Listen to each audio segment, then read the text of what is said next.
Yo, what's up mga kalakay? Good morning po sa ating lahat. Alas 8 ng umaga at araw ng Lunes. Sabi nila Lunes malinis, pero sa bahay hindi pa malinis, hindi pa kami naglinis. Alright. Hello mga kalakay, kumusta ang inyong mga business? Sana ay mabuti. Sana ay kahit papano ay nakakaraos. At hindi lang nakakaraos, alam ko, lalo na sa mga nag-avail ng 1K package. Lalo na yung mga medyo matatagal na, may mga buwan na, may mga taon na nakapag-business ng fried chicken. Uy, yung iba talagang silent na silent. Alam ko na, pagka silent kasi busy mga kalakay. Alam nyo, nakakamusta kayong mga ibang mga nag-avail. Merong mga nakapunda na ng mga lupa, bahay. Ay nako, grabe. Mamaya ay magkaka-raptor na rin sila. Alright. Yung iba may mga sasakyan na, mga kalakay. Yung mga buwan pa lang na nakapag-abil at nakapag-business ay kasalukuyan na talagang nag-i-improve yung kanilang mga negosyo. Dumadami yung kanilang mga pwesto, mga branch. Ay nako. Yung iba matagal nang nalampasan si kalakay, mga kaibigan, pero okay lang. Yan naman ang gusto natin na i-monitor natin sila, na ituturo natin kung ano yung mga diskarte, kasi always silang nagtatanong, amin pong sinasagot. Yan. So na kahit matagal na silang nag-avail, nandito pa rin kami para sumagot yung kanilang mga katanungan. At gina-guide namin sila, mga kalakay. Ganyan dito sa Calpo Fried Chicken Recipe. Alright. Kumustahin natin yung ating project, mga kalakay.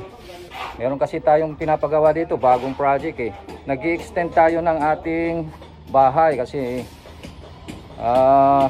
medyo dumadami yung ating mga stocks. Kaya nag-i-extend tayo. Pinapagawa natin itong banda rito, dito sa taas. Dati dito ay terrace. Ngayon dahil marami tayong stock, gagawin nating stock room. So, yan, nandan yung mga trabahador natin, yung mga karpintero natin. Ito, malalagyan ng bubong yan. At gagawing stock room, mga kalakay. Yan. Yan. Tignan natin sa baba, mga kalakay.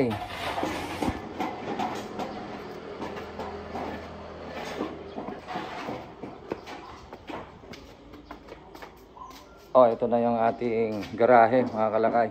Hindi pa natatanggal yung mga tukod, yung mga binuhusan nilang flooring dun sa terrace. Ayan. So nasaan nga ba yung ating mga sasakyan, mga kalakay? Siyempre wala na dito sa garahe natin, hindi pwedeng ilagay dyan, kaya dito sa labas. Kumustahan natin yung mga sasakyan natin kasi ilang linggo na rin na nandito sa labas, kaya linagyan ko siya ng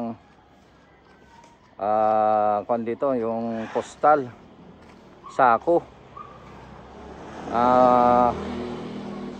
silong, pansilong sa mga sasakyan natin.